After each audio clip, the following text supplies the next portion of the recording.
4 years ago today, Trump incited an angry mob to try to overthrow an election, to try to take control of the country. But today, 4 years later, there is only snow on the Capitol steps, not an angry mob who has come to break in and desecrate the hallowed halls of our democracy. Shut up and drop dead. That seems to be the general overall sentiment of every Democrat on Capitol Hill today.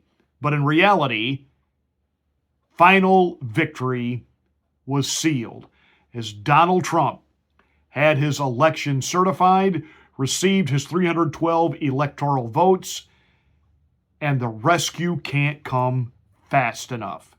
Let's get ready to rumble! You can't handle the truth.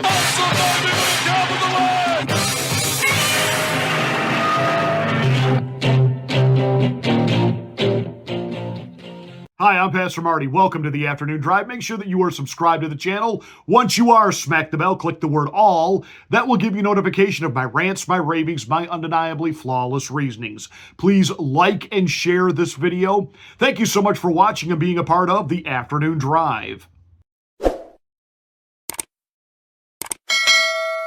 Well, let's see. In the past week, we flipped to a brand new calendar year. Former President Jimmy Carter, at the age of 100, literally passed away. His funeral held over the weekend. Joe Biden continues to honor people that just sort of make you scratch your head, like Liz Cheney. What is the Democrats' obsession with Liz Cheney? I seem to recall that the Cheney family were war criminals, no blood for oil, that Dick Cheney enriched himself over the war in the Middle East, and now all of a sudden, all she has to be is the enemy of my enemy is now my friend. All she had to do was lead a phony committee over a phony, didn't happen insurrection, because again, even though these Democratic senators today are saying it was an insurrection, Donald Trump incited an insurrection. The funny thing was, of everything that they charged him with over the past 3 years, all this lawfare that they brought against him, I mean, bringing some 90-year-old bimbo out saying that, Donald Trump, manhandled her in a dressing room at a department store in New York City. The Stormy Daniels hush money was some type of political cover-up. All this hogwash that they charged him with, they never actually charged him with insurrection. They talked about he didn't return documents he was supposed to return. That case has gone away. Then he tried to overthrow the election of Georgia. That case has imploded thanks to Fannie Willis and her boy toy Nathan's hot dog. You still got the one judge there in New York. He wants to sentence Donald Trump because he just is dripping at being able to call Donald Trump a felon, which, keeps people from asking the logical questions like, aren't you kind of a felon that your daughter works for the DNC and raises money, and she's raised money on the fact of what you've done to Donald Trump in all of this? They rewrote the law in New York so that Donald Trump could be charged with some type of sexual misconduct with, that dingbat Jean what's-her-name. And this Judge Munchkin trying to incite that Donald Trump was involved in political cover-up with election financing. The fact that he actually listed in his ledger that this was a legal expense, paying Stormy Daniels, money to shut up and go away, non-disclosure agreements, which happen every day in this country, hundreds of times a day among corporate leaders and political leaders, et cetera, et cetera, et cetera, et cetera. But no matter. The results from November are now certified, signed, sealed, and delivered. Donald Trump will be the 47th president of the United States on his way out the door. Joe Biden signing this mass executive order setting aside over 635 million acres, which means Donald Trump can't keep the promise of drill, baby, drill. You watch how fast Trump overrules that. And even if he can't do it by executive order, Congress, get ready, because you're going to have to give him the authority to do that. So that means it's time for you, GOP, and all this nonsense infighting. Okay, made for a nice little theater over the Christmas holiday. Elon and Vivek, get on board with where we're at as a whole, as a country, as MAGA with H1B1. This is about putting America first.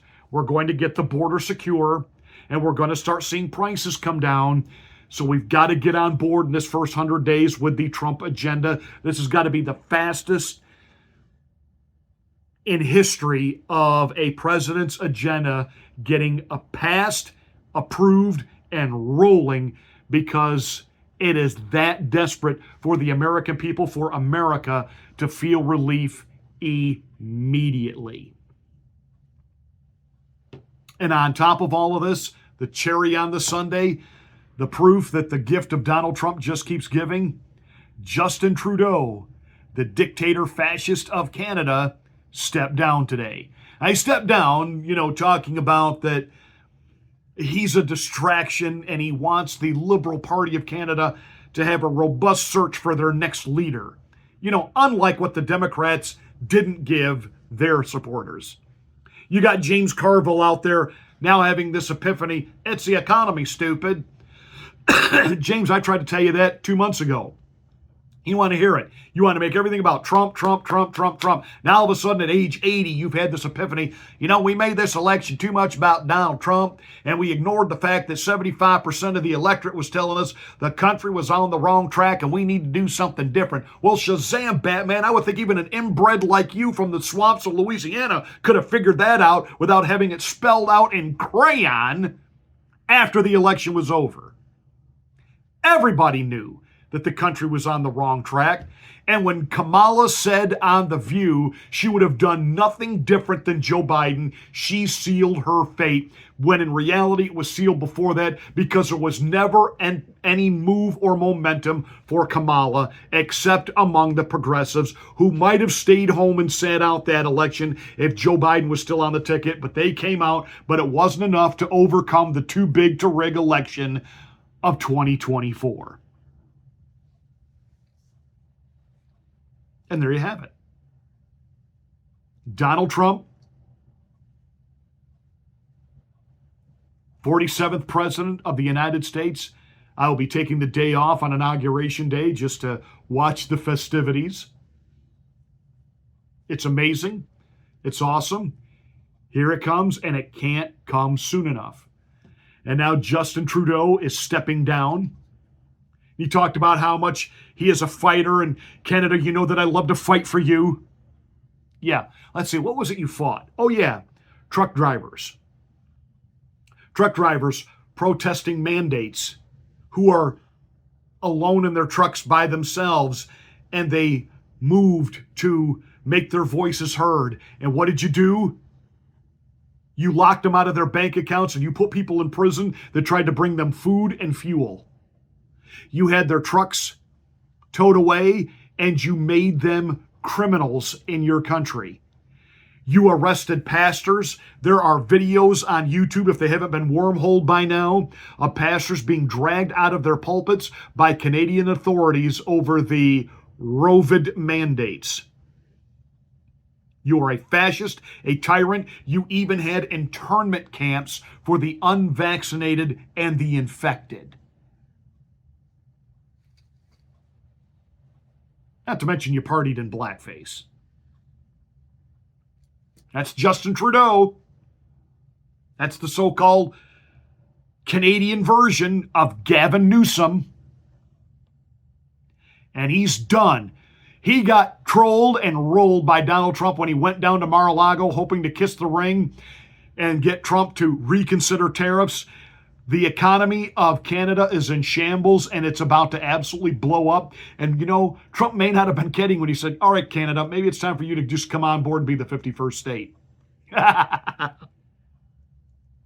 mean, after all, I've said for years, why Canada? What is the point of Canada? So there you have it. You are seeing more and more of our corporate CEOs in this country. They're getting on board. The tariffs are going to happen. MAGA agenda is going to go through. And all I can say is, Happy New Year.